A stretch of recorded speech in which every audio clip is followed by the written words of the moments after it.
ito ang mahigpit kong paalala sa mga motorista.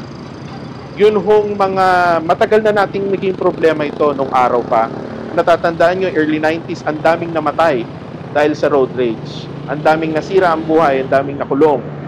Kaya kami sa LTO, maghihigpit kami.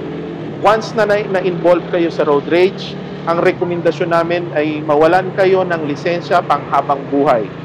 Basta kayo'y ma-involve sa road rage. Kaya magdalawang isip kayo bago kayo bumaba ng sasakyan at mag-create ng gulo, lalong-lalo na manakit kayo ng ibang tao, ay may kaukulang parusa ang aabutin. So ayan nga mga paps, na nagbigay na mahigpit na paalala at babala sa lahat po ng mga motorista ang ating LTO Chief Assistant Secretary, na kung saan ay kapag ikaw ay na-involve sa isang road rage at ikaw ang isa sa naging dahilan ng kaguluhan sa mismong road rage, ay possibly ina-advise nila matanggalan ka ng lisensya habang buhay.